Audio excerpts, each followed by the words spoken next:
Le couteau trancha l'air avec un sifflement aigu, effleurant la joue d'Émilie sans la toucher, mais laissant une trace invisible de terreur gravée dans son âme. « Tu crois que je vais te laisser partir comme ça ? Salope » hurla Ravière, son souffle alcoolisé emplissant la petite cuisine étouffante de leur appartement à Barcelone, où les murs jaunis par l'humidité semblaient se refermer comme un étau. Émilie recula, le cœur battant à tout rompre, réalisant que les promesses d'amour éternel n'étaient que des mensonges enveloppés de violence, et que cette nuit d'août 2025 marquerait le début de sa fuite ou de sa fin. Émilie avait toujours cru que l'amour était une danse gracieuse sous les étoiles de la Costa Brava, comme dans ces films français qu'elle adorait, avec des regards complices et des murmures enflammés.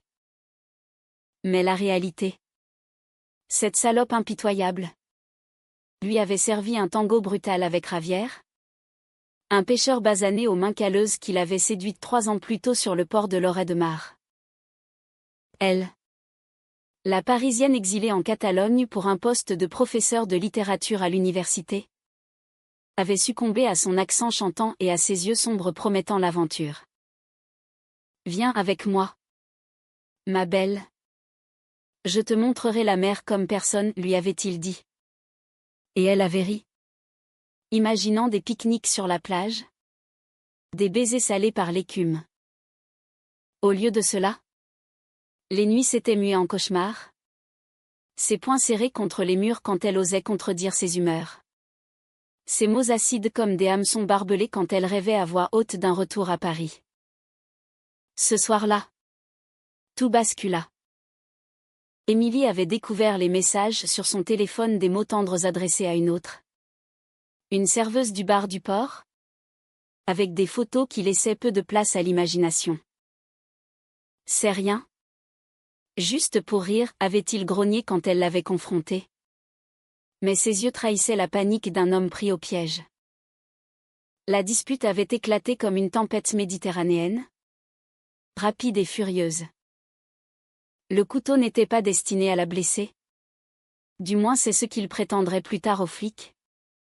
Mais l'intention flottait dans l'air comme une menace palpable. Émilie attrapa son sac à main, y fourra son passeport et quelques billets froissés, et s'enfuit dans la nuit moite, les rues pavées de Barcelone défilant sous ses pas précipités. Elle ne savait pas où allaient ses parents. À des centaines de kilomètres. L'avait renié 2 ans plus tôt quand elle avait avoué ses doutes sur sa relation, murmurant des prières catholiques pour guérir son désespoir féminin. Les amis ? Trop loin. Trop occupés.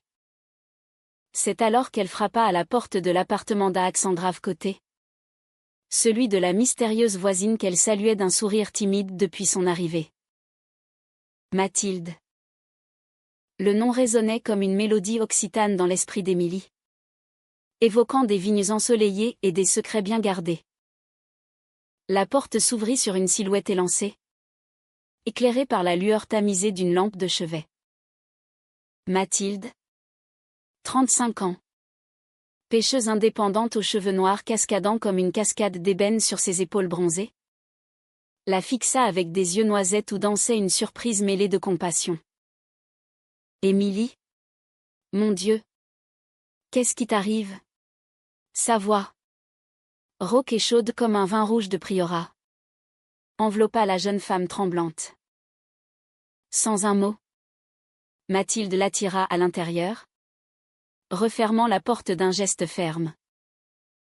L'appartement était un havre de paix contrastant avec le chaos voisin, des filets de pêche suspendus comme des voiles artistiques, des coquillages disposés en mandala sur les étagères, et une odeur de sel marin imprégnant l'air.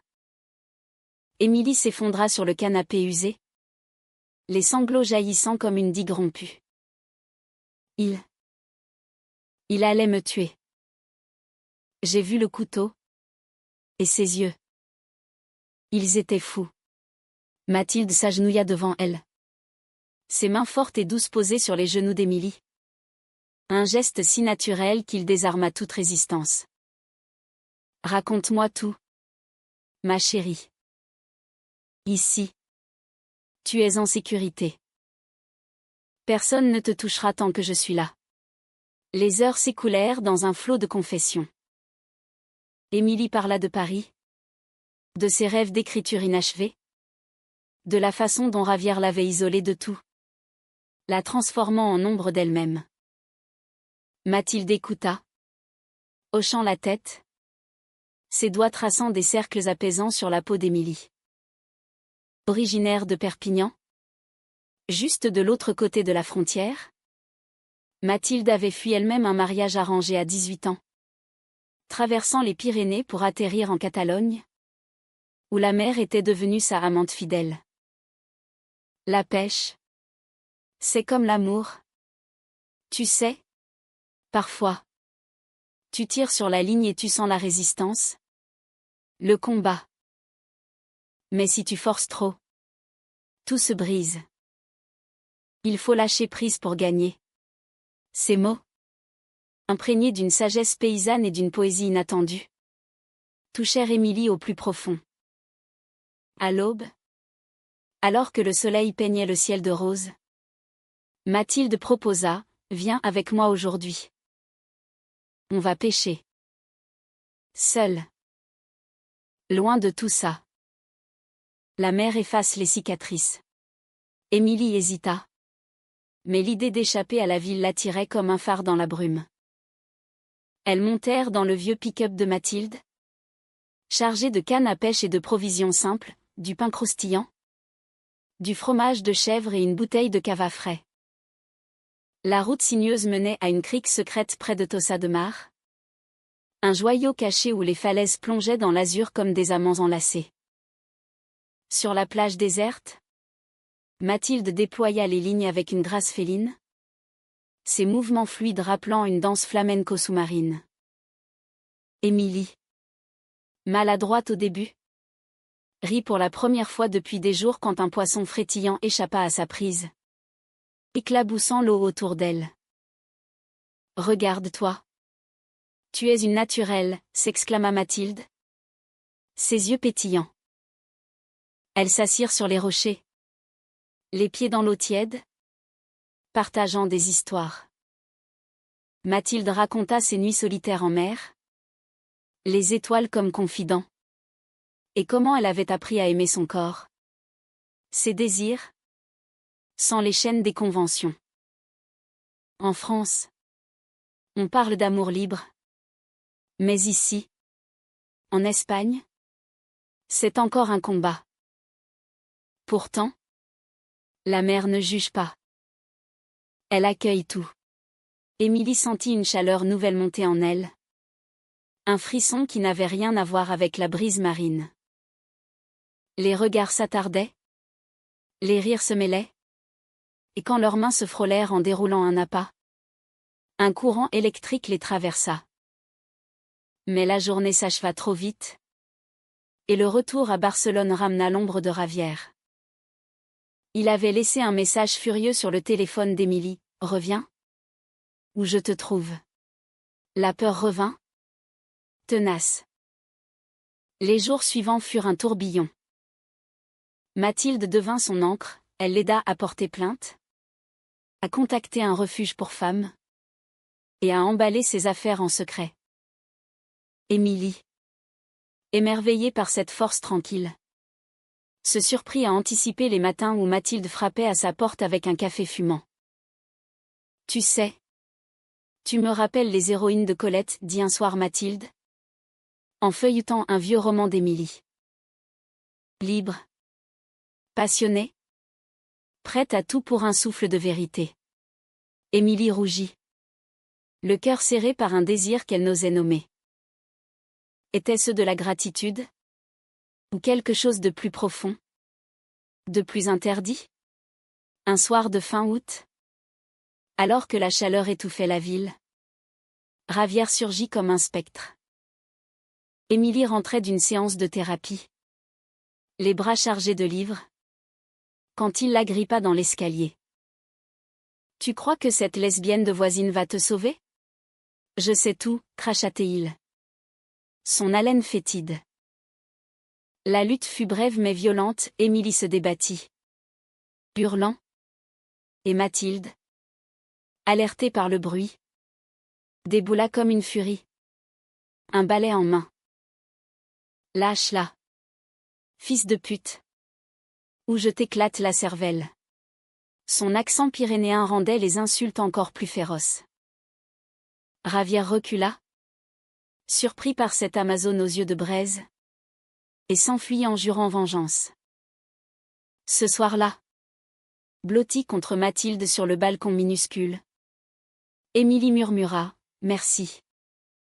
Tu es tout pour moi maintenant. » Mathilde tourna la tête, leurs lèvres si proches que le monde sembla s'arrêter. « Et si je te disais que je t'attendais depuis le premier jour ?» répondit-elle d'une voix tremblante. Le baiser qui suivit fut comme une vague déferlante, doux, salé, chargé de promesses. Émilie, pour la première fois, se sentit entière, aimée non pour ce qu'elle feignait d'être, mais pour l'âme qu'elle était. Mais l'amour naissant n'efface pas les ombres. Ravière, rongé par la jalousie, ourdit un plan tordu. Il contacta les parents d'Émilie, déversant un flot de mensonges sur sa dégénérescence avec Mathilde. Une putain française corrompue. Les appels affluèrent, sa mère en larmes, son père tonnant des excommunications bibliques. Reviens à la maison, ou tu n'es plus ma fille. Émilie, déchirée, confia tout à Mathilde lors d'une nuit blanche. Je les aime encore, malgré tout. Et toi? Toi, tu es mon miracle. Mais j'ai peur de te perdre dans ce chaos. Mathilde, les yeux voilés de larmes, serra Émilie contre elle. L'amour vrai n'est pas une cage, ma belle. C'est un vol au-dessus des tempêtes. Elles décidèrent de partir ensemble. Vers le nord, peut-être jusqu'à Perpignan, où Mathilde avait une petite maison au bord d'une rivière. Mais avant, il fallait affronter le passé. Ravière, sentant la fuite, prépara sa revanche ultime, un piège lors de leur dernière sortie en mer. Le bateau tanguait doucement sur les eaux calmes de la Méditerranée, loin des côtes bondées de la Costa Brava, où le soleil de septembre 2025 jetait des éclats d'or sur les vagues. Émilie, adossée au bastingage, laissait le vent salin caresser son visage, chassant les fantômes de la nuit précédente. Mathilde, à la barre, chantonnait un air occitan ancien, sa voix rauque se mêlant aux cris des mouettes. C'était leur rituel naissant, ces escapades en mer, loin des regards inquisiteurs, où le monde se réduisait à l'horizon infini et à la chaleur de leurs corps enlacés sous les couvertures à la nuit tombée. Regarde. Là-bas. Les dauphins, s'exclama Émilie, pointant une troupe joyeuse qui dansait dans l'écume. Mathilde rit. Un son profond et joyeux qui fit vibrer le cœur d'Émilie comme une corde de harpe. Pourtant, sous cette idylle, couvait une tension palpable. Les appels des parents d'Émilie s'étaient taris, remplacés par un silence assourdissant, plus douloureux que les reproches. Ils me haïssent. Mathilde. Pour toi. Pour ce que nous sommes. Allongés sur le pont ce soir-là. Sous un ciel étoilé comme un manteau de velours. Émilie versa des larmes silencieuses sur l'épaule de sa compagne. Mathilde. Les doigts emmêlés dans les cheveux châtains d'Émilie. Murmura, laisse-les. L'amour n'est pas une dette familiale, c'est un feu qu'on allume soi-même. Souviens-toi de Sidonie Gabrielle Colette, elle a brisé les chaînes pour Claudine. Et le monde en a été plus beau. Émilie leva les yeux, captivée par le profil aquilin de Mathilde, illuminée par la lune. Tu parles comme une poétesse. Comment fais-tu pour être si forte? Mathilde haussa les épaules. Un geste teinté de mélancolie. La mère m'a appris. J'ai perdu une sœur? Tu sais. Il y a 10 ans. Elle s'appelait Lucia? Et elle aimait les femmes comme nous. La famille l'a rejetée. Et elle s'est noyée dans l'alcool plutôt que dans l'océan. J'ai juré de ne pas répéter ces erreurs. Vivre libre. Ou mourir en essayant. Le silence qui suivit fut chargé d'émotions. Un pont invisible entre leur passé brisé. Émilie se redressa, posant une main sur la joue rugueuse de Mathilde. Alors, vivons. Ensemble. Sans regret. Leurs lèvres se trouvèrent à nouveau. Un baiser plus profond cette fois. Explorant les contours d'un désir longtemps réprimé. Les mains d'Émilie glissèrent sous le chemisier de lin, découvrant la peau chaude. Les courbes familières désormais. Mathilde gémit doucement, guidant les caresses avec une tendresse infinie. Comme si chaque toucher était une prière païenne à la déesse de la mer. Le retour à Barcelone fut un retour à la réalité cruelle. Ravière avait disparu de la circulation. Mais ses ombres planaient. Émilie, encouragée par Mathilde, avait entamé les démarches pour un divorce express en Espagne. Les lois étaient plus clémentes qu'autrefois. Mais les juges conservateurs regardaient encore de travers les histoires de femmes. Lors d'une audience préliminaire, Ravière surgit. L'air hagard, jurant qu'Émilie était folle et sous l'influence d'une dick manipulatrice. Le mot claqua comme un fouet. Et Émilie sentit le rouge de la honte lui monter aux joues. Mathilde, présente en soutien, serra les poings sous la table, mais se retint, sachant que la violence ne ferait qu'empirer les choses. C'est de la diffamation, déclara calmement l'avocate. Une femme aux lunettes sévères qui avait vu pire. Mais les mots de Ravière s'enracinèrent, semant le doute dans l'esprit fragile d'Émilie. Ce soir-là, de retour à l'appartement, la dispute éclata pour la première fois entre elles. Pourquoi tu ne l'as pas giflé? Il nous insulte. Et tu restes là comme une statue, lança Émilie. La voix brisée par la frustration. Mathilde, épuisée par une journée de pêche infructueuse, répliqua durement, parce que je ne suis pas comme lui. La violence engendre la violence. Émilie. Si on veut changer le monde, on commence par soi. Les mots blessèrent plus que prévu, ravivant les insécurités d'Émilie. Peut-être que tu as raison. Peut-être que je ne mérite pas mieux que Ravière. Je suis faible. Je fuis toujours. Elle s'enferma dans la chambre, laissant Mathilde seule avec ses regrets. La nuit fut longue, ponctuée de sanglots étouffés. Au petit matin, Mathilde glissa une note sous la porte, « Pardonne-moi. Viens pêcher. Seule. Laisse la mer nous réconcilier. » Émilie, le cœur lourd, accepta. Sur l'eau, la magie opéra à nouveau. Elles parlèrent pendant des heures, dévidant les fils de leur peur. J'ai eu une amante? Autrefois. À Perpignan, confia Mathilde. Elle s'appelait Isabelle. Une artiste. On s'aimait follement.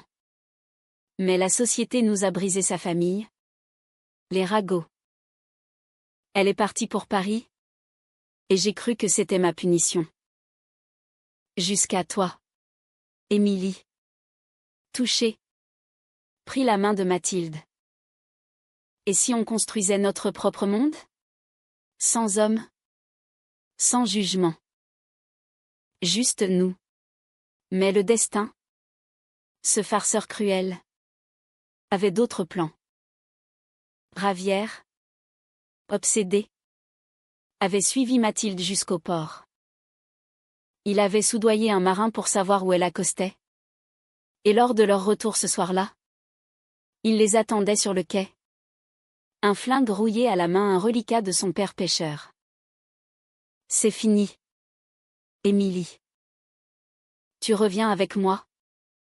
Ou je descends cette chienne devant toi.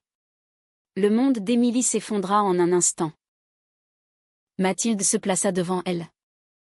Les bras écartés comme un bouclier humain. Tire. Si tu oses. Mais tu sais que l'amour qu'elle a pour moi est plus fort que ta haine. Ravière hésita. Le canon tremblant. Ses yeux fous passant de l'une à l'autre. Émilie. Paralysée. Murmura, Ravière. S'il te plaît. Arrête. C'est terminé. Dans un geste inattendu. Ravière baissa l'arme. Des larmes coulant sur ses joues burinées. Tu m'as volé mon âme. Émilie. Mais je ne peux pas. Il jeta le flingue dans l'eau et s'effondra à genoux. Un homme brisé. La police, alertée par un témoin, l'embarqua pour menace et port d'armes illégales. Mathilde et Émilie, tremblantes, s'enlacèrent sur le quai. Le sel des larmes se mêlant à celui de la mer. C'est fini, souffla Émilie. Vraiment fini. Pourtant, la trahison ne venait pas seulement de Ravière. Quelques jours plus tard, un colis anonyme arriva, des photos volées d'elles deux. Intimes. Prises par un voisin curieux payé par Ravière. Envoyées aux parents d'Émilie. Elles provoquèrent un appel final de sa mère. Comment as-tu pu? C'est du poison. Cette abomination. Nous te renions pour toujours. Émilie. Anéantie. Erra dans les rues de Barcelone, se demandant si l'amour valait ce prix. Mathilde la retrouva dans un café du Born. Les yeux rougis. Viens. On part ce soir. Pour Perpignan. Laisse-moi te montrer ma maison. Mes vignes. On recommencera là-bas. Le voyage fut un pèlerinage. Traversant la frontière sous une pluie fine, typique des automnes catalans, elles roulèrent en silence, main dans la main. Perpignan les accueillit comme une vieille amie, ruelle médiévale. Marchés embaumant le thym et le romarin. Et la maison de Mathilde. Un mas catalan restauré au bord de la Taie. Avec un jardin envahi de lavande. Ici. C'est chez nous, dit Mathilde. Ouvrant les volets sur un coucher de soleil flamboyant. Émilie. Pour la première fois. Sourit vraiment. Elles passèrent la nuit à explorer l'une l'autre. Corps et âme. Dans un lit au drap frais sentant la lavande. Les caresses étaient lentes. Délibérées. Comme une valse de Ravel, doigts traçant des cartes sur la peau. Lèvres murmurant des poèmes inavoués. Je t'aime. Mathilde. Pas comme une amie. Pas comme une sauveuse. Comme une femme aime une femme. Mais le passé, tenace, ressurgit sous forme de lettres. Les parents d'Émilie, rongés par le remords après l'arrestation de Ravière qui avait confessé ses mensonges en cellule, envoyèrent une missive larmoyante. Nous avions tort. Reviens. Ou au moins, pardonne. Émilie. Partagée. Montra la lettre à Mathilde. Qu'est-ce que je fais? Mathilde. Sage comme toujours.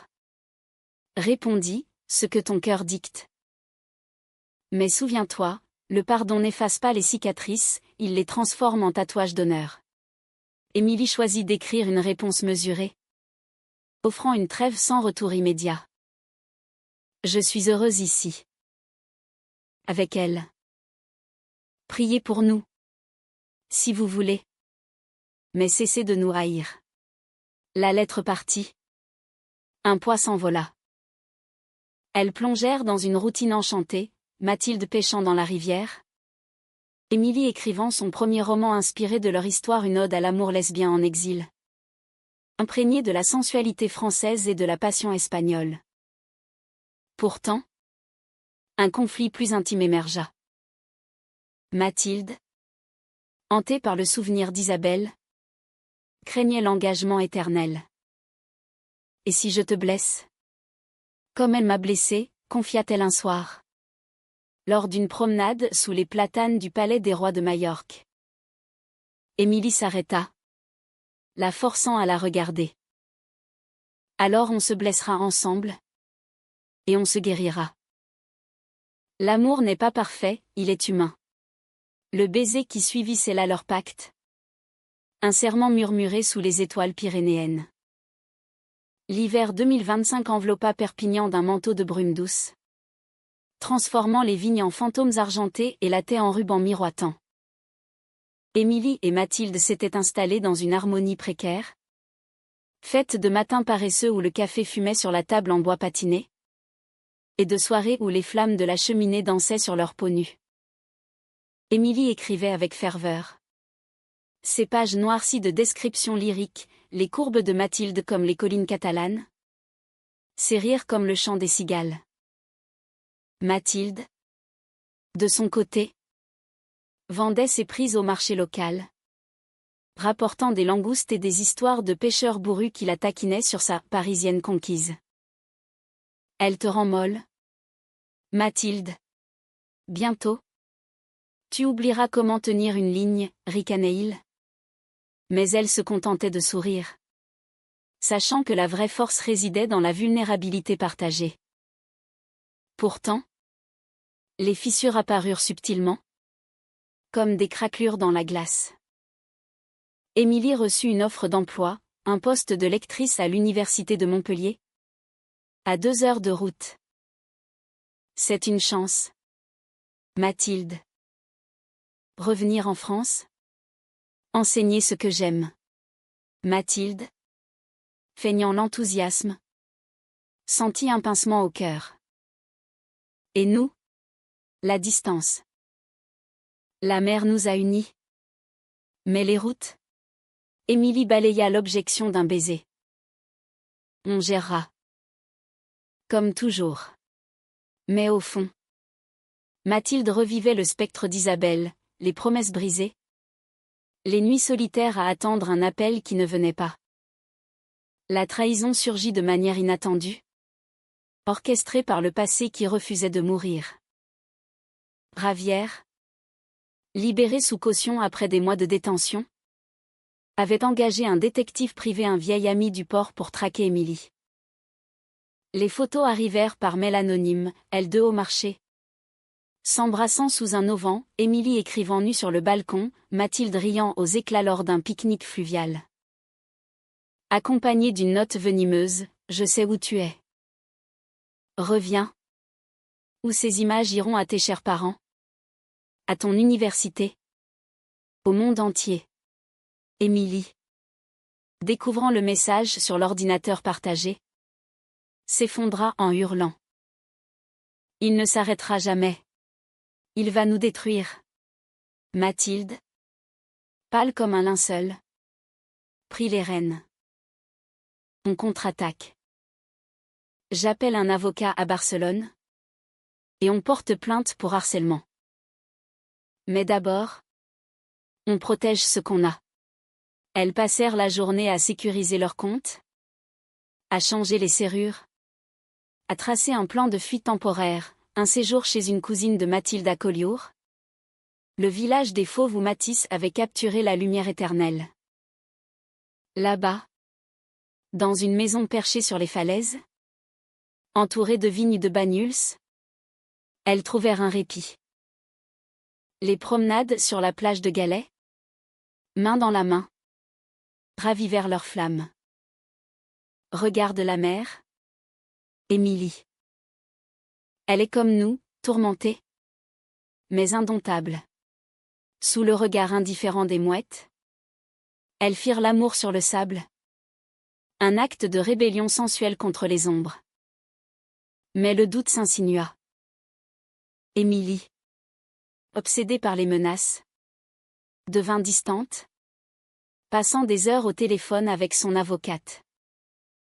Je dois rentrer à Montpellier pour le poste.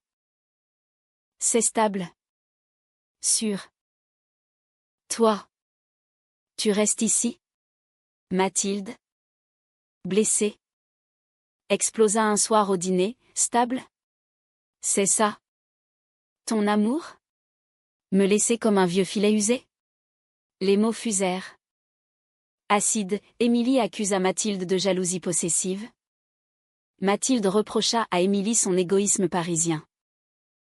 Tu fuis toujours vers la lumière des villes. Mais c'est ici. Dans l'ombre des vignes. Que bat le vrai cœur. La porte claqua. Et Mathilde partit errer dans la nuit. Le sel des larmes piquant ses lèvres. Seule. Émilie fouilla l'appartement. Trouvant une boîte cachée sous le lit de Mathilde, des lettres d'Isabelle.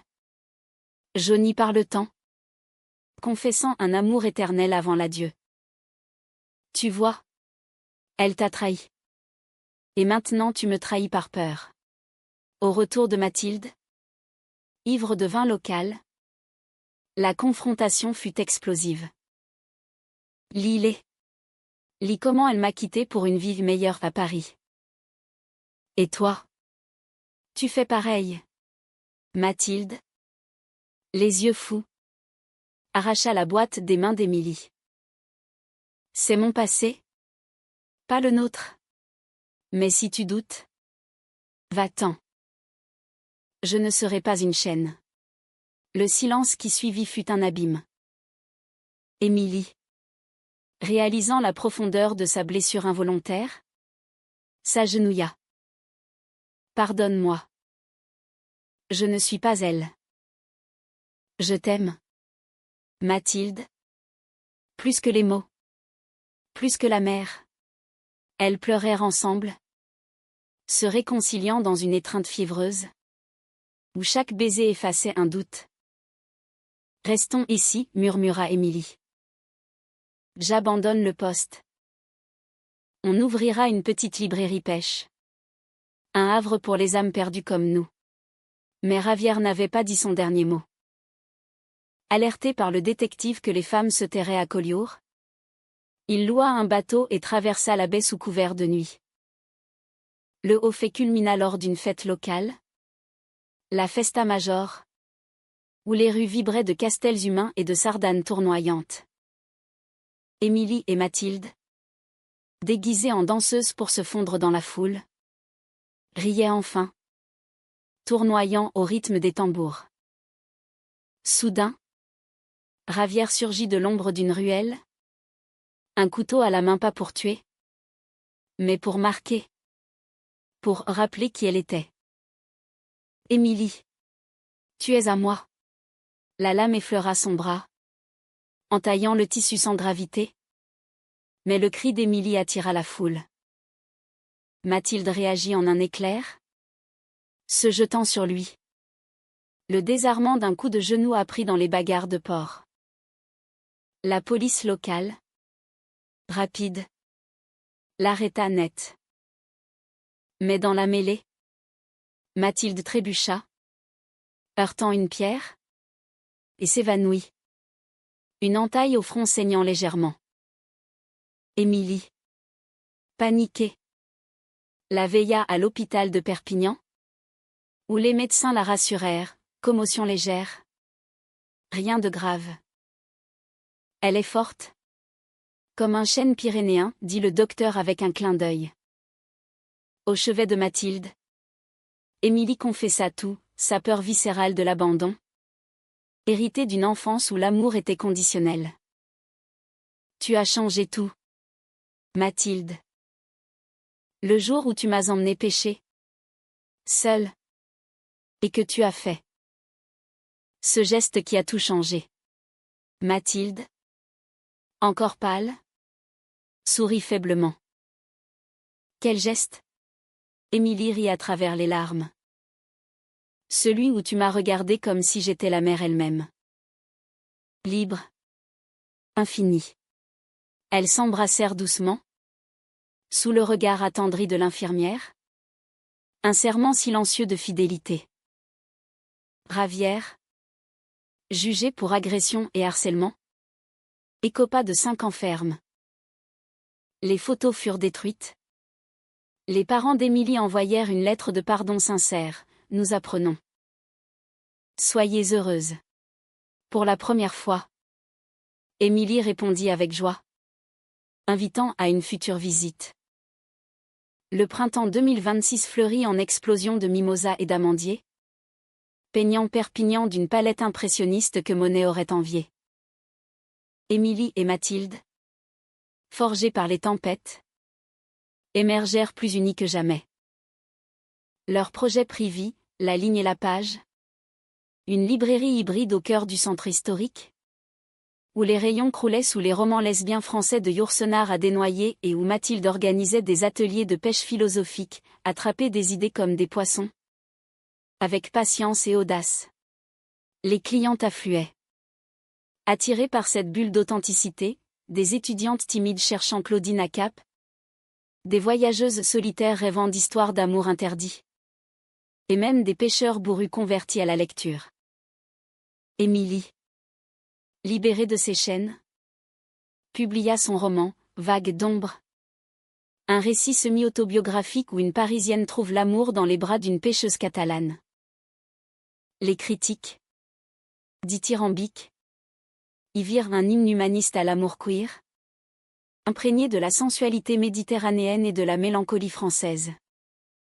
Lors de la dédicace à la librairie, Mathilde se tenait fièrement à ses côtés, murmurant à l'oreille d'Émilie, « Tu as pêché mon cœur. Et je n'ai jamais été aussi prise. » La foule rit, applaudit. Et pour un instant, le monde sembla guéri de ses préjugés. Pourtant, la vie, dans sa tendresse infinie, réservait encore des épreuves. Mathilde découvrit un nodule au sein lors d'un check-up de routine bénin, mais révélateur d'un risque familial. C'est rien, ma belle. Juste un rappel que la mère peut être traîtresse. Émilie, terrifiée, veilla sur elle comme une lionne, les inscrivant à des retraites bien-être en Provence, où des thérapeutes chantaient des mantras occitans au lever du soleil. Ces jours-là renforcèrent leurs liens, des massages aux huiles essentielles, des nuits où les corps se racontaient des secrets sans mots, des promenades où Mathilde cueillait des herbes sauvages pour des tisanes apaisantes. L'amour, c'est guérir l'autre de ses peurs, dit Émilie un soir, sous un olivier centenaire. Mathilde, les yeux brillants, répondit, et toi? Tu m'as guéri de la solitude. Le climax émotionnel survint lors d'un voyage à Paris, invité par les parents d'Émilie pour un dîner de réconciliation. La capitale, avec ses boulevards haussmanniens et ses cafés enfumés, raviva les souvenirs doux amers. À table, dans l'appartement bourgeois du 16e, la tension était palpable. Le père, un notaire austère aux moustaches grisonnantes. Tout ça, nous nous sommes trompés. Sur toi. Sur elle. La mère, les mains tremblantes, ajouta, montre-nous. Émilie. Montre-nous cet amour qui t'a sauvée. Mathilde, nerveuse dans sa robe simple de lin, prit la main d'Émilie. L'amour n'est pas une démonstration. C'est une vie partagée, les rires au marché, les tempêtes affrontées, les silences complices. Le père, ému, versa une larme. Comme dans ces livres que tu lisais petite. Du vrai roman. Le dîner se mua en veillée, avec des anecdotes et des toasts au pastis. Émilie, libérée, embrassa ses parents, sentant les chaînes familiales se dissoudre. Merci de nous accepter. C'est le plus beau cadeau. De retour à Perpignan, elles célébrèrent par une nuit d'amour passionné, où chaque caresse était un remerciement à la vie. L'été ramena la mer. Elles louèrent un bateau pour une croisière le long de la Costa Brava, revisitant la crique où tout avait commencé. Assise sur le pont, ligne à l'eau, Mathilde se tourna vers Émilie. Rappelle-toi ce jour. Tu étais brisée? Et j'ai fait quelque chose qui a tout changé. Émilie rit. Quoi donc? Mathilde, sérieuse, sortit une petite boîte de velours. Ça. Dedans, 2 alliances simples, gravées d'une vague entrelacée. Épouse-moi. Émilie. Pas pour la loi, l'Espagne nous ignore encore un peu, mais pour nous. Pour la mer qui nous unit. Les larmes coulèrent. Joyeuses. Oui. 1000 fois oui.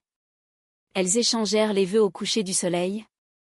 Un rituel païen, sel de mer sur les lèvres. Sable dans les cheveux.